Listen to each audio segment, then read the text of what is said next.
I'm not going to be able to give wisdom on how to select a business partner, but personality wise, it's just too difficult to nail down. I think my biggest piece of advice is protect yourself in your partnership agreement. Welcome to the Franchise Friend Podcast, where we bring you an exclusive peek into the world of franchise ownership. All right, we got Cody Herndon on the Franchise Friend Podcast. So Cody, you own Urban Air, Fat Tuesdays, and Little Gym.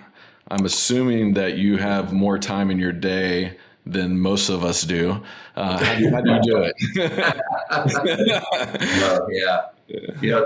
Common theme, right? Is we all have the same 24 hours. It's really about what we do with it. And I think it's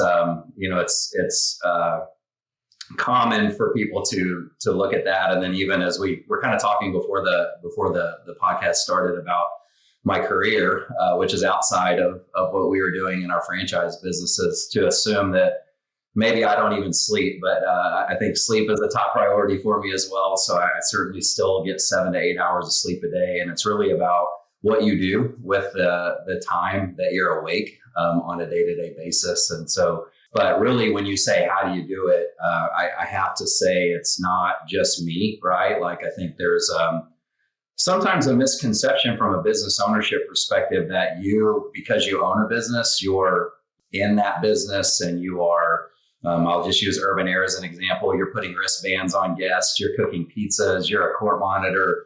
That's not necessarily the intent and the goal. And I think there's, probably people that we can look at from maybe even a non-franchise perspective, like Elon Musk as an example, somebody that owns multiple businesses, but there's no way that he functions in all of the roles. And so the answer to how do you do it is it's really about having the ability to recruit, hire, and retain good people. I think that's the key probably to any business, but certainly on the franchise side, because the benefit, of course, of a franchise is there's already a system in place. There's a model. There isn't something that you have to figure out. So then when you remove that element from things, it's about how do I find the right people to partner with, to inspire, to bring these brands online. And that first person starts with my wife. So I have to give her all the credit in the world, man. Like there's no way we could be doing what we're doing if it wasn't for her. I've seen her leadership lid grow tremendously over the past 8 years, and it's exciting to watch. And so it really boils down to people, man. Yeah, let's kind of explore that a little bit more. I think whenever, I'm talking to people about getting into franchising, they kind of, sometimes they get caught up in the widget or like, what the offering is, but, sometimes try to steer people away from that and help them understand like what this is all about. And it's about building a culture, and building a culture within your business. Is there like an underlying theme that you might have like across all three businesses of something that you embody in each one of these businesses to keep that culture positive and keep people wanting to work for you and your wife? Yeah, I mean, you've nailed it, right? Culture is king. And I think that it's the way that you lead has maybe proven to be successful for us. And there's other ways of leadership, right? But our philosophy is kind of from Gary Vaynerchuk. So I don't want to claim that I took this, but Gary V talks about leading with honey instead of vinegar. And I think we spend a lot of time doing that. We spend a lot of time really showing our appreciation to the staff in various ways. I mean, it really drills down to even deeper than that. So in the Urban Air business as an example, a core demographic for us is 16, 17, and 18-year-olds, right? Like that's 95% of our employees. And we have no idea where they're coming from a home life perspective.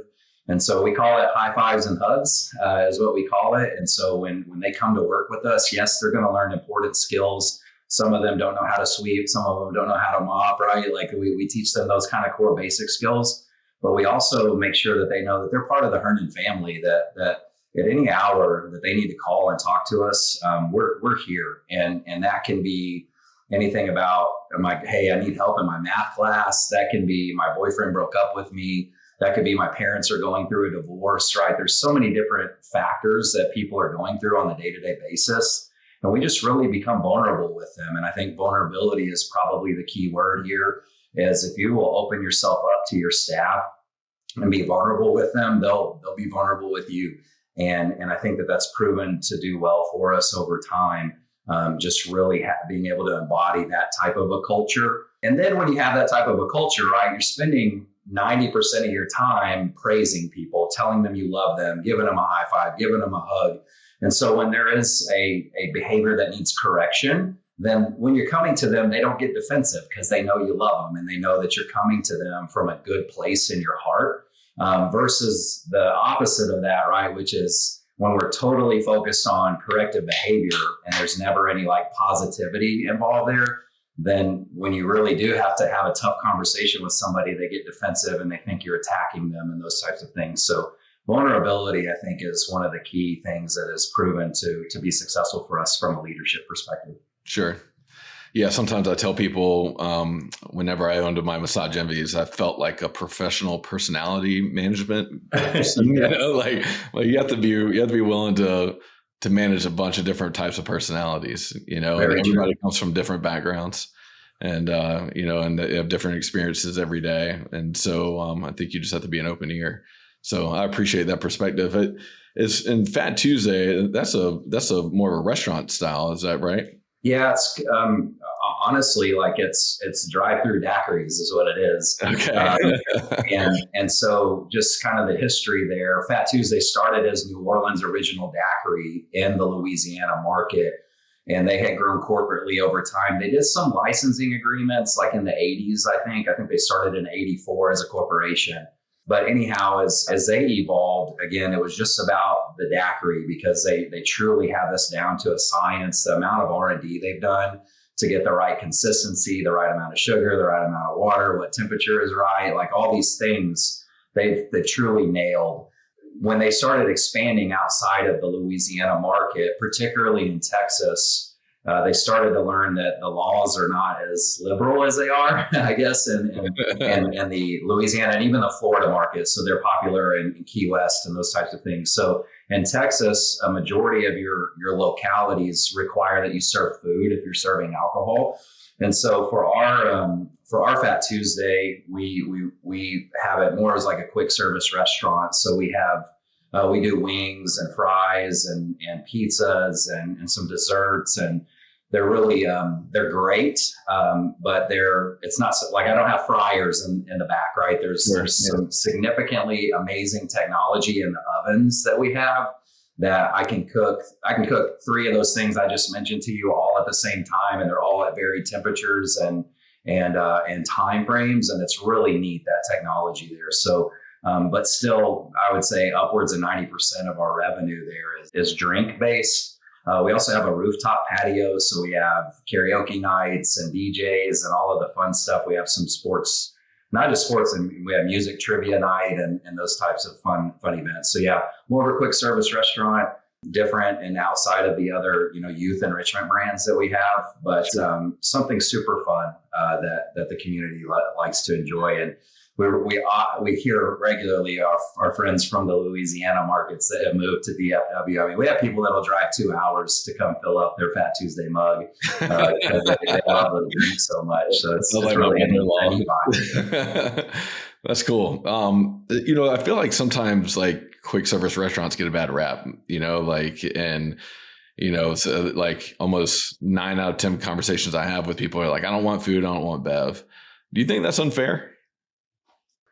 I think it's uneducated is what I think. I think if you're opening up a full restaurant, and I lean on, I have some good friends that own a family entertainment center that is multifaceted, right? They've got bowling, they've got go-karts, they've got arcade, all those fun things. Sure. Escape room, right? All of that. And then they put a full restaurant in, and that restaurant with the staffing, from the chef all the way down to the servers, that model is low margin, right? When you're in the quick service food, you're not worried about paying an executive chef $100,000 a year to work for you, right? Like, right. It's so simplified that, and that's where you want to be. I think if you're thinking about those types of things, then I think QSR is actually a more of a profitable business, and it has become more streamlined with technology over time. And so, but where's the line, right? Where's the line between being a QSR and being a full restaurant? And I think there are concepts that teeter that line. And so it's really just about being educated on the concept that you're looking at. Again, all the way down to what ovens are you using to help you determine the QSR side of things. Cool. So, so I'm interested, I'm sure most people who'd be listening, like, how do you, like kind of take us back? I think it was 15 years ago or so, whenever you first started your franchise. And I'm sure that you probably replayed this moment in your head. But what was that decision like to decide to go into franchising? Maybe not even just do something on your own, go with some business that you've created. What was that decision like, and how did that become 3, And so if you could just kind of walk us through like that journey of deciding to kind of become a, franchisepreneur. Yeah, for sure. So I think the idea started when we actually lived in Albuquerque, and we missed one of our favorite quick service food restaurants. It's called Chicken Express. And we reached out to Chicken Express to see if they were interested in coming to the New Mexico market, and they weren't at the time.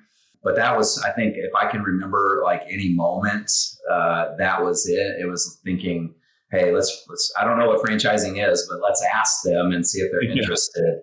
And so as I became just more intelligent over time, like we continue to study and educate ourselves, I did pick up on the fact that, again, there's staggering statistics for small businesses, right? Just the amount of them that don't make it. And you start trying to analyze why that is. And 9 times out of 10, there was a good idea, but there was lack of execution. So when you can go into the franchise space, you already have a playbook. You have the X's and O's. Really, all you have to do is follow the playbook. Now, it doesn't guarantee success. There's some factors beyond that, but that really helps with your odds, right? Sure. And so I think it got to a point for us where I was looking at investing. And when you invest in the stock market, or I have friends in the private equity industry that have these great investment vehicles, I have zero control over that, right? So I write you a check or wire you money, whatever the case may be. And then that investment money goes into X, Y, and Z. And then I just sit there with my hands tied. And that's difficult for me. Like, I'm a doer, I'm a go-getter type of person. And so the franchise model made sense because, again, outside of getting the playbook, I had the ability to influence that investment. And so that was on our mind and top of mind as well. So confluence of things. We moved back to the DFW market from Albuquerque, and we were invited to a birthday party of a friend of ours at Urban Air. And it was one of the first corporate locations that was open. It didn't register with me as a business at the time. It was more about having fun. Like me and my friend, we were in our I guess early to mid 30s at that point, and we're dunking basketballs and throwing dodgeballs at each other. Just, I don't know that that's middle age, but older guys acting like kids. So I decided, hey man, my son has to have his birthday party here next year. So when we had the party the next year, that's when the light bulb started going off. Like, hey, this place is busy. It looks like it's really, really neat. And we could certainly see this concept working in our hometown. And so we came back, sent an email in inquiring about franchising. We think the number is 6. We were franchise number 6. There's 173 locations open now with, I think another 30 that will open in the next 12 months. I mean, the brand has grown tremendously, and we're excited to be, part of that, first franchisee group. But that was the genesis behind it. Was you've got a playbook. We're looking to kind of have some influence over our investment. And then this family entertainment concept, which seemed to make a lot of sense to us, was real. And then maybe lastly, and I hope that as listeners think about if they're looking to go into franchise space, man, I think the last number I heard, there's over 4,000 franchise concepts now. So, my encouragement to people is you get lost in the weeds there pretty quickly. And so I would say for us, youth, like the youth it's a passion of ours. Like we spend our extra time mentoring the youth of our community. We work with nonprofits that are foster placement agencies, right? So having businesses that were youth enrichment brands fit us big time. And what I've learned over time is if you're not passionate about what you're doing, it really doesn't matter how much money it's going to make. There are going to be really tough days, and there's going to be sleepless nights, and there's going to be challenges with employees, and your landlord's going to give you grief, and customers are going to yell at you, on and on and on, right? So if you're not passionate about what you're doing, then that's not going to be fruitful for you. And I'm not talking about monetarily. I'm talking about living on the day to day. And so, yeah, I could have invested in a Chicken Express. I could have invested in many other things, but the Urban Air brand made sense because that's what we're passionate about. We're passionate about kids. And not only do we reach kids as our customer, but kids are our employee and our team as well. And so highly encourage people to just spend some time looking introspectively at what makes you tick, what you're excited about, what your passion is, and then try to align yourself with a franchise that's in that space. Yeah, that's good advice. And, you know, I really like the part about, oh man, what was it that you were saying? Well, we'll get back to it. There was something that you hit that clicked with me. Well, so I know that you're a validator for Urban Air. Is that right? And I've started validation for the Little Gym as well. Okay. Since we have our first location open, our second one opens next weekend. So I've spent some time with franchisees there as well. So, you know, what are some of the main concerns, not necessarily around the brands, but what do you feel like people's main concerns are about getting into franchising in general? What are some of those like questions that you're getting on these calls from people that are just, you know, shaking in their boots? Man, that's natural, right? I mean, and I think about the first loan we did, and it was 7 figures.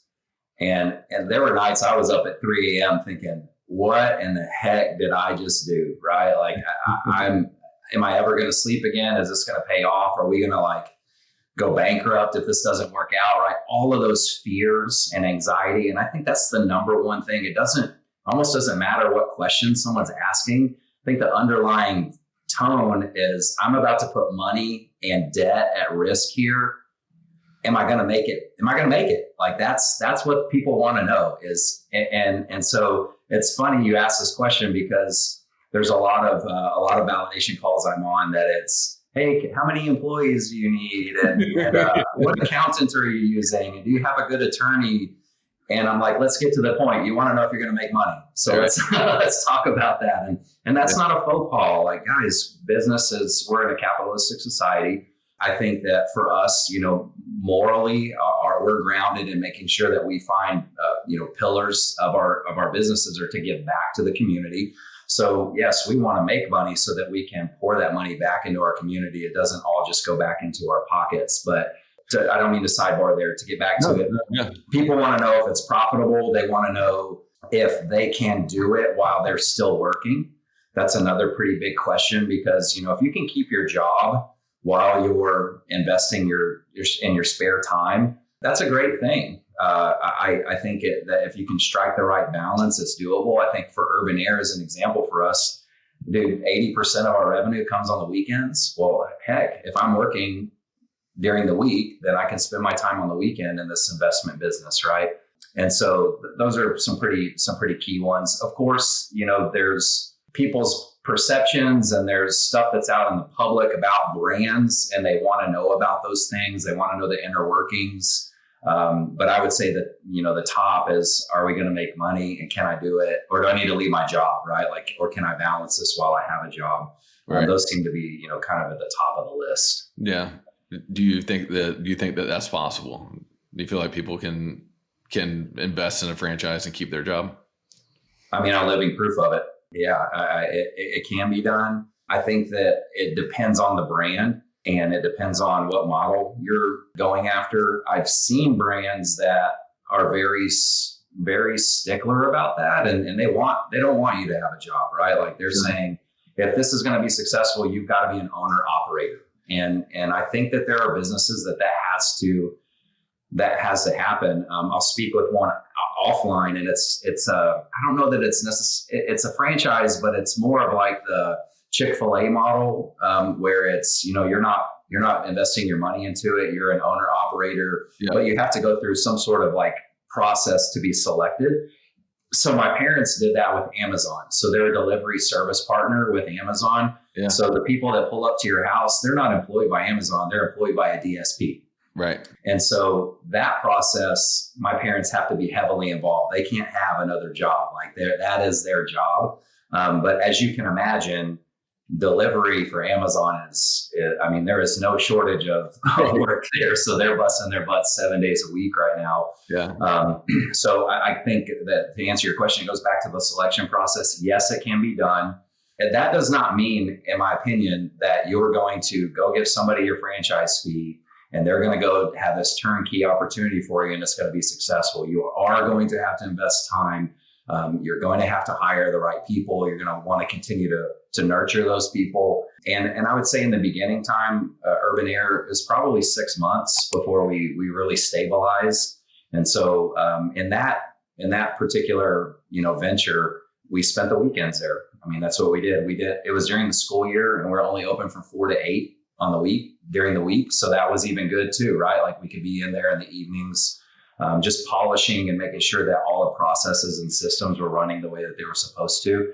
We just happened to have an end date for our participation in the park. My wife got pregnant during the franchisee process. So when we were opening, we opened in September of 2015. And our second child was due at the beginning of April. She came at the end of March. And so it was like, hey, guys, you guys have to be able to run this business by the time the baby comes. So there's a line in the sand for all of us. And so you can create your own arbitrary line in the sand too. But it's absolutely doable. We had we had 2 operating Urban Airs and a 3rd in development at our peak. And so even those who were thinking, can I do even more than one? Can I be a multi-unit owner? Can I be a multi-unit, multi-brand owner? Again, the answer is yes. It's going to boil back down to the people that you hire. Yeah. I'm glad that like this is exactly why I wanted to do a podcast like this. Is because I get, like, hey, what does it really take? And sometimes what you'll hear is like these brands kind of pump themselves up, semi-absentee, you don't have to put that much work, 10 hours a week. And this offers some perspective, even with something like an Urban Air where you probably have 20 employees. I don't know, what you have 10 to 20 employees in Urban Air, or how many? Right now, and we're one of the smaller locations. We have 71. 71. Wow. Okay. Our larger locations, like we had one in Tulsa, Oklahoma. We kept 120 on staff there. Wow. It was a higher volume store, and also, when you're dealing with that age group, you have the tendency to not show up. And so, but yes, I would say 60 to 120 is a typical personnel for Urban Air. Wow. So, but plenty of coverage, right? I mean, but still you need like the involvement of the owner is important. Yes. And so I'm glad to have that perspective, because I get a little weary whenever like people ask me like, how much time is it going to take in this business? I'm like, I don't know. Like, how much time how successful do you want to be? Right. If you're going to write a check and disappear, it's not going to work. How important has it been for you to not just have the franchisor support, but other franchisees? Has that been more important to you, or has it been more important like the franchisor support? Yeah. And I have a lot of great franchisee friends. And so I don't want this to come off the wrong way, but what is most important to me is franchisor support.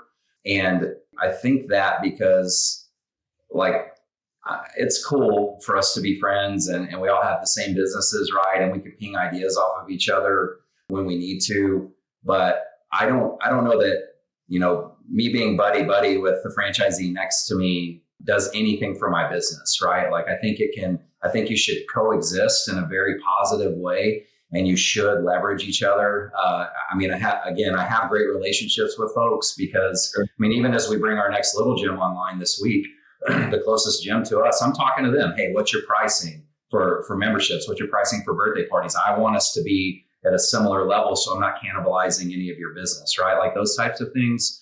But ultimately, I have to have my blinders on and I have to do what I do. And I really can't be influenced by what's going on with somebody else's business or whether they like the brand or not, right? Like those types of things. Yep. So there's a fine balance of being a good franchisee, being part of the base, and I serve on franchisee council as well. So I'm speaking that I think it's important, but the franchisor support is everything. And in my years of franchising and friends getting into the franchising space as well, just like you mentioned, there are some brands that'll pump you up and tell you, it's semi-absentee ownership, and you only have to work at X amount. There's also brands that are going to tell you they have the best support on this planet. And that's far from the truth. And so I think you have to interview your franchisors, and you have to ask some pretty pointed questions and get some very specific examples of what is support? What do you mean by that? What does it look like during grand opening? What does it look like 2 months later? Marketing. Are you going to build a website for me? Am I going to be admin on my Facebook page? Right? Like all these things. What does support truly look like? Don't just buy the word support as scripture. Really challenge them on that. If your franchisor is not good, it's going to be difficult for you to be good. So forget all the franchisee friends again, right? Like you want your franchisor to be at the top of their game, and delivering quality service to you so that you can deliver quality service to your guests coming in the door. That's a good point. Do you think I try to encourage people, and tell me if I'm getting bad advice here. Okay. I try to encourage people to associate themselves with the top 20% of the franchisees. Like, don't get in the mix of the people who are bashing the brands, or don't feel good about their investment and just kind of wallow in their sorrows. Like, associate yourself with people who are being successful, like-minded people. Is that good advice? Do you feel like, if you're taking advice, to talk to the better franchisees and don't involve yourself with the people who are kind of, upset at the brand? I think it's solid advice. I think it also depends on what the timing is when you're talking to somebody. And so I actually like to encourage people to, now we're just saying validation, like when I say timing. So I'm talking to somebody who's had their first couple of steps with the franchisor. Now they're talking to me, and I want to tell them, I want you to talk to a couple of franchisees that are successful, and I want you to talk to a couple of franchisees that are not. And I want you to find some common themes in both of those groups. And that just comes from the knowledge that in any base, there's generally 10 to 20% that are not happy. And that's just the way that it is. And that can be for various reasons. It could be that they're just not happy in life in general. It could be that they really weren't a good fit for the brand. It could be they're not great business owners, right? There's a litany of reasons. But I liked them to hear that perspective and to challenge them to find what the common themes are. What makes these people successful, the top 20%, like you mentioned, and then this bottom 10, 20%, why are they not successful? So then they have a model of what to do and what not to do. And you're right, dude. Like, just it's hard to soar like an eagle when you're surrounded by turkeys, right? And so don't get in the middle of the turkeys. You want to learn from the best. And I think that's very sound and solid advice. And usually those top 20% of franchisees are also generally the ones that are willing to invest in other franchisees. And I've found that's big time in our little gym experience. Some of the top franchisees have really poured into us. And I'm so grateful for that and thankful for that. And I hope that we can do the same and return the favor someday. Yeah, the little gym that's up the street from me, my little 3-year-old he went there. He's but absolutely loves it. It's a real well-run facility. It's great. And I've always loved that brand. Yeah, it's really special. It's special in the fact that we start taking kids at 4 months old. So that's really neat. That's like people think, what do you do with a 6-month-old? But there's plenty we can do with a 6-month-old, which is awesome. But it's also a safe space for kids, right? And when I think about gymnastics and the competitive side, I think about my son, who we started in gymnastics at 4 years old. And he really liked it, right? We were going once a week. He was developing skills. And I think that set a foundation for him as an athlete moving into the future, right? He had very great core strength, great balance. But in a competitive gym, at some point in time, you're going to be pushed to compete. I mean, that's what they do. And so he got moved into the competitive side, and now we're practicing 3 and 4 days a week, 3-hour practices, and it became not fun anymore. But there was no other choice. It was like, you're either here and competing, or you quit. And so he did quit.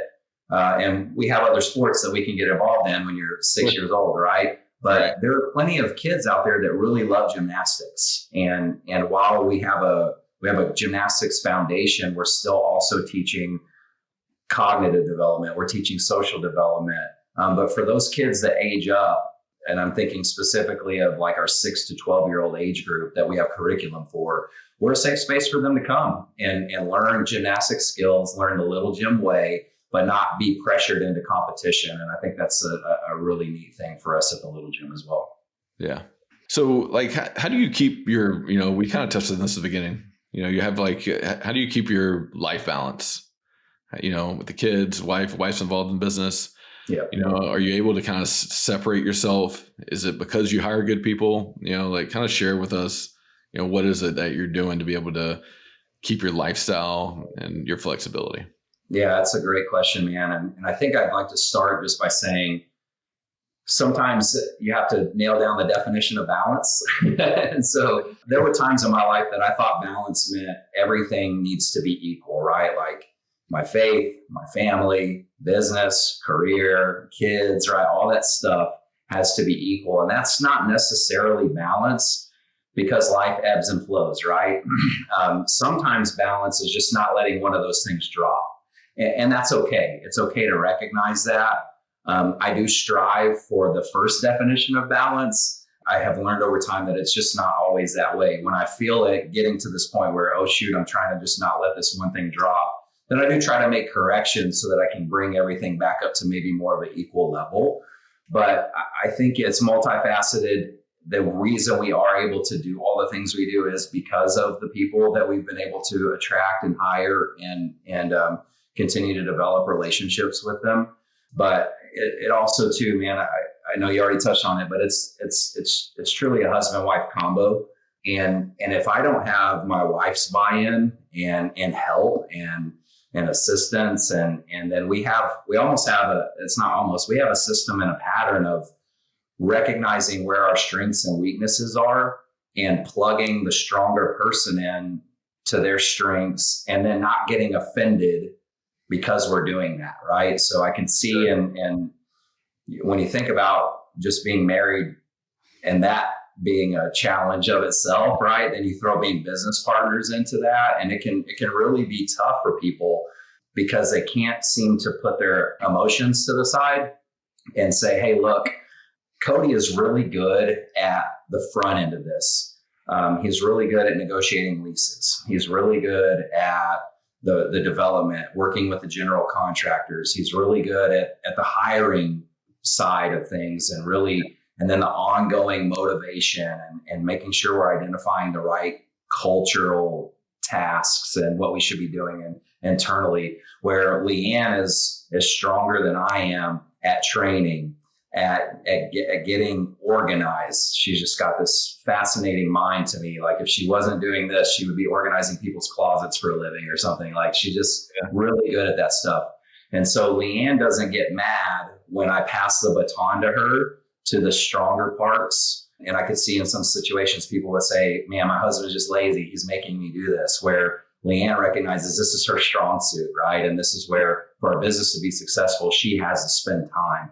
And even just told her the other day, like she's going to take the Little Gym brand further than I could ever even imagine and that I could ever do, because it's getting into a sweet spot for her. She's very maternal and motherly, and that is huge in this business. And I didn't see it when we were vetting the brand, but I see it now that we have a location open, and she's going to own that brand, and she's going to run it, and she's going to do phenomenal with it. Like it's cool. So anyhow, for us, it is having that combo. Maybe your wife or husband isn't on board in terms of being a business partner, but that's where you can hire a general manager, right? And the general manager can be your right-hand person and the person that you're sharing the day-to-day with. And so that's how we do it. And then, I think that the neat thing with our businesses is that our kids can be involved in them. And I know that might sound weird with Fat Tuesday, but my daughter, she was 4 years old, 3 or 4 when we were opening, and before we opened the doors, of course, so I don't want to get anybody in trouble with child labor, but like she's back there like cleaning and helping us stock and all that kind of stuff. And even with Fat Tuesday, we've created a very family friendly environment. This is not a place where you go and you're bellying up to the bar and you get drunk, right? Like, we have kids there on the regular, and they're engaging with their parents. They've got those cool games on their phone where you're trying to guess the word, right? Like all that fun stuff. And so that's how we can also keep some balance, as our kids are involved in the business. My daughter is at camp right now at the little gym. My son spent summers at Urban Air. And again, that helps with some of the balance as well, because our kids are involved. They're not sitting at home with a nanny or any of those kind of things. And so that helps keep our family unit tight. And last but certainly not least, just make sure you're planning time with your families. There's ebbs and flows. Like I said, first 6 months is usually pretty critical for you, and you may not have that time away. But make sure you're taking your family and going away for a few days and disconnecting at times. They'll value that. They won't ever remember like the success of the business. They may remember that you were gone. And so try to keep that close. And if you are gone a lot, right, then when you come home, you're taking time to spend with them, and they're gonna remember that piece of things for sure. Yeah, that's great advice. Have you ever had a business partner other than I have? It's hard. Yeah. So somebody who's looking for a business partner, I mean, do you have any advice for somebody who's looking for a business partner, or who has a business partner? Like how's that relationship work? Yeah, I've had partnerships that were phenomenal. And so it's absolutely doable. But it's almost like a relationship in the sense that you have to date someone a while before you actually know them. And sometimes you never know them all the way like you should. And so I think that even when you know somebody really well, when you get into business with somebody, you may see a different side of them you've never seen before. And you may become a little bit different than you've been in the past as well, admittedly. And so I think the best piece of advice is, I'm not going to be able to give wisdom on how to select a business partner. I think that, there's some very basic stuff there that if I'm wanting to get into a family entertainment business, maybe I search out other family entertainment owners. So then they're going to bring some wisdom. But personality wise, it's just too difficult to nail down like who you're going to mesh with as a business partner the best. I think my biggest piece of advice is protect yourself in your partnership agreement. And I don't mean that protect the partnership as a whole, because that can be a friendship and should be a friendship at some point as well. And you don't ever want to lose a friendship over business. And even when it gets really, really tough and dark, if you have written your operating agreement in a particular manner, then you can put clauses in that allow you to dissolve the whole dang thing and everybody walk away without their feelings completely hurt, right? Sure. One of those is it's called the shotgun clause. And so if you're going to try to buy a partner out, then you have to go through this whole process, right? Like, they may not agree to the business valuation. So then you got to hire somebody to come in and value the business. And then they may not accept your offer, right? All that stuff that can get like really, really hairy. Yep. So the shotgun clause, if you and I are business partners, we're 50-50 and we're at each other and we just can't find a resolution. I come to you and I say, Charles, here's $50,000 for your 50%. You have 30 days to either accept that offer or give me $50,000. And then I'm out. So either way, somebody's out in the shotgun clause. And so that forces me to make sure I'm actually valuing it fairly, because if I'm lowballing you, you can turn right back around and take my piece away from me. But I like that shotgun clause because it gives everybody a way out if relationships are about to sour. And so that's probably my bigger piece of advice, is just protect the relationship that you're getting into within your operating agreement. And just be specific in that operating agreement. Hey, you're an operating partner. You're in charge of XYZ. I am head of marketing, right? I do A, B, and C. So if you're very detailed and then you protect yourself with some sort of exit strategy, then you'll have those friendships even if the business is not great. Yeah, that's great advice. So I kind of just want to wrap things up. And I appreciate your time, Cody. If you had to kind of wrap this up, and, you're talking to an audience of people who are looking at taking this step, you kind of touched on the passion piece, find something that you're passionate about that you can kind of see yourself doing.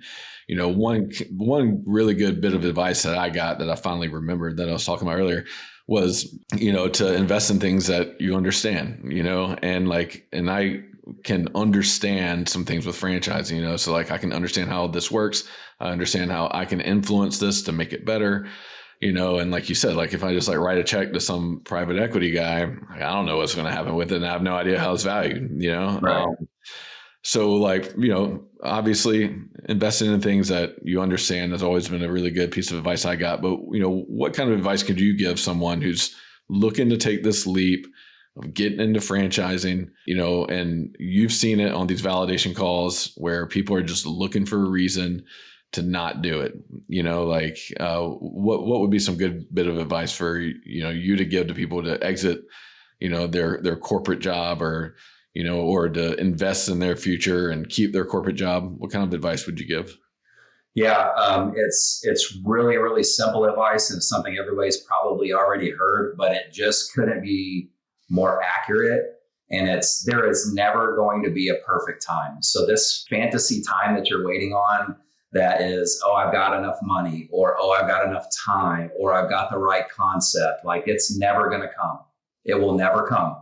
You have to take action. Like, you can, if you sit, it's paralysis by analysis, right? All those things. Can I tell you how many people have come into our first Urban Air location and said, like, I was going to do this, or I was going to do that. Yeah. And well, you didn't, right? And I did. And so there's also a first mover's advantage, right? I just had someone reach out to me the other day. Are you still interested in opening up X coffee shop in Waxahachie? I'm like, I'm really not anymore, because 3 other concepts have come in, and I don't want to just try to, vie for the piece of the pie. I want to fill a gap in my market and not just be a competitor. But man, I can't tell you how many times somebody has told me that they were going to do something that they didn't. And that's the biggest thing. Like, just do it, man. Like, take the leap. Of course, don't just be lackadaisical about it and jump at the first thing. Do your research, but it's not going to happen unless you pull the trigger, and the perfect time is never going to come. And so, I mean, think about that. I just told you Urban Air, I'm opening up and going into millions of dollars in debt, and my wife gets pregnant, right? Like, I mean, we're kind of freaked out there, right? But there's no perfect time. And so guess what? Like, we use that to our advantage. We set an end date to train our staff, right? All of those things. And so that perfect time is not coming, guys. If you're not going to do it, somebody else is, and then you're going to miss out. So don't miss this window of opportunity to take action right now. And that's really what separates the top people in life, is just the people that take action. Everybody else has just been kind of sitting on the sidelines, and they're missing out on the life that they could have created because they just didn't do it. They just didn't take the leap. So take the leap, people. Just jump. Go do it. Cool, man. Well, thanks for joining us today, Cody. I really appreciate it, man. You're awesome. I really appreciate your perspective and a ton of experience, man. So thank you again. Right. Thank you for having me, and I appreciate it. Yeah, buddy.